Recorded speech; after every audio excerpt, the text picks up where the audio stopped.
शुरू में करूंगी 7 घोटाले। एक पहला है भारतमाला प्रोजेक्ट से करीब 70-75 हजार किलोमीटर की सड़क बननी थी और इसका पैसा CCA, cabinet committee on economic affairs, जो आर्थिक मामलों की कैबिनेट कमेटी होती है जिसकी अध्यक्षता स्वयं प्रधानमंत्री करते हैं, उन्होंने इसका फंड दिया था।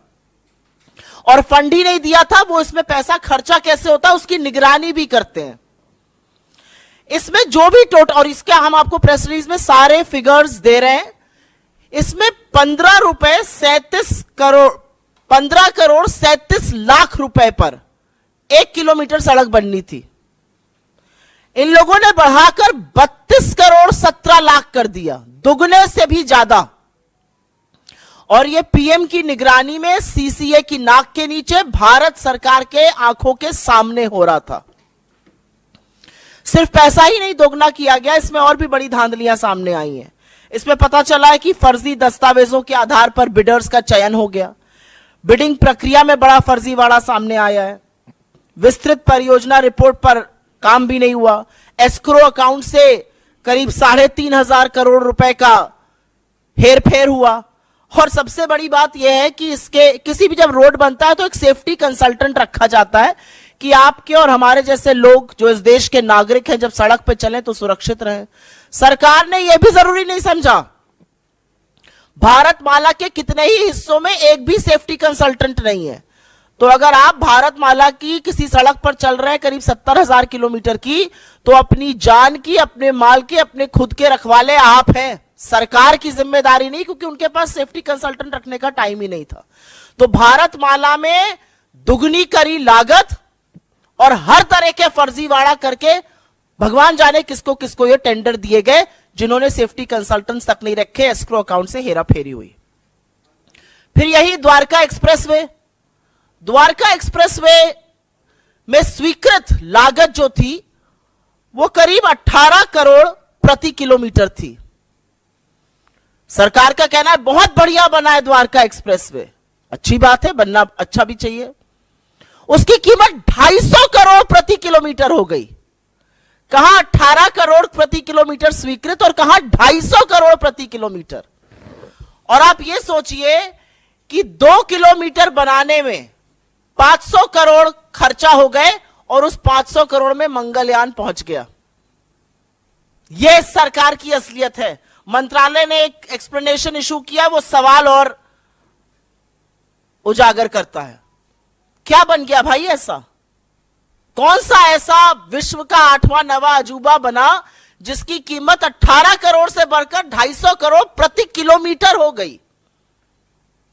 अब ऐसा हाईवे बना हुआ जिसमें आप चेहरा देख सकते होंगे, अन्यथा तो इतना कीमत बढ़ना बड़ा मुश्किल का काम है। महंगाई की वजह से इतनी कीमत बढ़ नहीं सकती है क्योंकि एस्केलेशन कॉस्ट उसमें होती है। तो ये कमीशन खोरी है, किसने पैसा खाया इसमें? तीसरी, टोल में लूट। आप सब लोग तो खूब टोल देते होंगे आते जाते वक्त। अगर दिल्ली से मुंबई आज जाना हो तो 6,000 रुपए का तो आप टोल ही दे दीजिएगा सड़कों पर, और मजाक नहीं कर रही हूं, जाकर देखिएगा 6,000 रुपए का टोल दिल्ली से मुंबई अगर आपको दूरी नापनी है सड़क से। एनएचएआई का रूल है कि अगर टोल के पास या टोल वाली जो सड़क है उस पर कंस्ट्रक्शन होता है तो टोल की कॉस्ट 75% कम होगी। ऐसा नहीं किया गया। मात्र 5 टोल बूथों का, मात्र 5 टोल प्लाजा का सीएजी ने एक रैंडम ऑडिट किया और उसमें पता चला कि करीब करीब 132 करोड़ रुपए अवैध वसूल लिए गए लोगों से। ये मात्र 5 टोल प्लाजाओं की बात कर रही हूं। अगर पूरे देश के टोल प्लाजाओं का ऑडिट हो जाए तो सोचिएगा कितना लाखों करोड़ों का गबन हुआ है। और सड़क पे कौन चल रहा है? सड़क पे धन्ना सेठ चल रहे हैं या आप जैसे और हमारे जैसे मध्यम वर्ग, निम्न मध्यम वर्ग, गरीब लोग चल रहे हैं बसों से, गाड़ियों से, और वो सारा कॉस्ट निकालता है। तो 132 करोड़ तो टोल में लूटे। और एक और ऑडिट में पता चला है कि करीब 135 करोड़ एनएचएआई ने राजस्व का नुकसान किया। एक कंसेशन अग्रीमेंट होता है वो कर करके। आयुष्मान भारत, पूरे वक्त लोकसभा में यही सुनाई दे रहा था, हर जगह प्रधानमंत्री इसकी बात करते हैं। ये तो घोटालों का योजना निकली। आयुष्मान भारत में 7.5 करोड़ लोगों का, 7.5 लाख लोगों का, सॉरी, एक नंबर से रजिस्ट्रेशन हुआ है। आप किसी भी आधार सेंटर जाइए, किसी भी आयुष्मान सेंटर जाइए, वो सबसे पहले आपसे आपका फोन नंबर पूछते हैं। एक नंबर से 7.5 लाख लोगों का रजिस्ट्रेशन। और यही नहीं, आयुष्मान भारत के तहत 88,760, मोटा मोटा 88,000 मान लीजिए, उन रोगियों का भुगतान हुआ है जिनकी मृत्यु हो चुकी थी। मृत लोगों का इलाज दिखाकर क्लेम क्या भुगतान हुआ है। अब ये किसके पास गया है ये नहीं पता, लेकिन लाभार्थी के खाते में तो ये बिल्कुल नहीं गया है। 88,000 मृत लोगों के फ्रेश इलाज का क्लेम दिखाकर उस पर धांधली हुई है। और जैसा कि मैंने आपको बताया, 7.5 लाख लाभार्थी एक नंबर से जुड़े हैं। इनफैक्ट अगर आगे डेटा देखिए तो करीब करीब 1,24,00,000 जो हैं वो मात्र कुछ फोन नंबर से जुड़े हुए हैं। भगवान की बात ना हो ऐसा कैसे हो सकता है? और वो राम जो सबके आराध्य है। अयोध्या में एक भव्य राम मंदिर बन रहा है। जमीन में जितनी दलाली भारतीय जनता पार्टी के नेता, एसडीएम, कानूनगो सब मिलकर कर सकते थे, बड़े बड़े नेता, ट्रस्ट के लोग, वो तो खूब हुई, वो आप लोगों ने देखा। और सरकार की बेशर्मी कह लीजिए या थिथराई कह लीजिए, एक शब्द उस पर बोला नहीं गया। अब पता चल रहा है कि अयोध्या डेवलपमेंट प्रोजेक्ट में भी खूब धांधली हो रही है। और धांधली ऐसी वैसी नहीं हो रही है।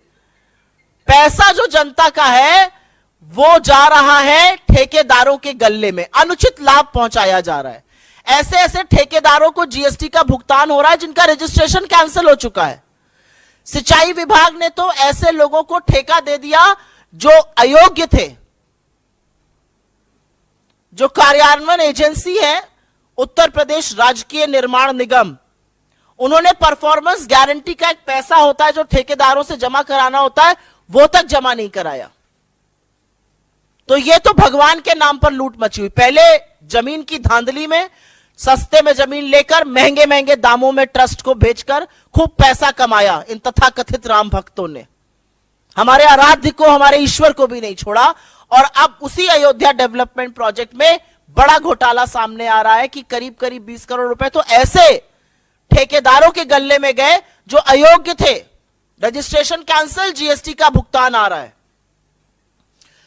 ग्रामीण विकास मंत्रालय, रूरल डेवलपमेंट मिनिस्ट्री, ये छठा घोटाला सामने आया है। क्या कहता है ये घोटाला? इसमें पेंशन का एक प्रयोजन होता है। वो पेंशन किसको जाती है?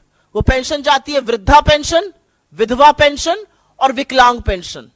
हर गांव में अगर आप आज की तारीख में चले जाइए तो आपको 10 लोग ऐसे मिल जाएंगे, वृद्धा, विकलांग, वृद्ध मिलाकर, जो कहेंगे हमारी पेंशन नहीं आ रही है। किसी भी जगह चले जाइए, वो कहेंगे हमारी पेंशन नहीं आ रही है। फिर हम उनको दिलासा देते हैं कि हम कुछ करते हैं, फिर हम डीएम को चिट्ठी लिखते हैं, फिर डीएम कहता है कि नहीं ऐसा आवंटित फंड कम हो गया है, क्या किया जाए। ऐसा तमाम जगह होता है, एटलीस्ट जहां जहां मैं जाती हूं वहां जरूर होता है। अब पता चल रहा है ऐसा क्यों हो रहा है?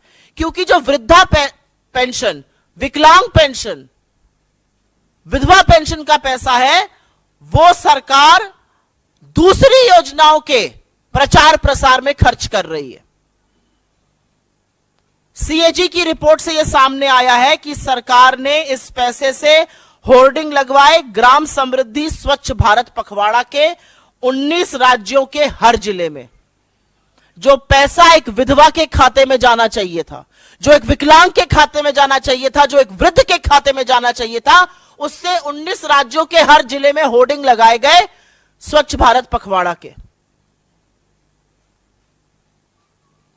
और अंत में एचएएल को भी घसीटा है सीएजी ने। विमान इंजन की डिजाइन प्रोडक्शन की खामियों का गंभीर आरोप लगा है, जिससे करीब राजस्व को 154 करोड़ रुपए का नुकसान हुआ है।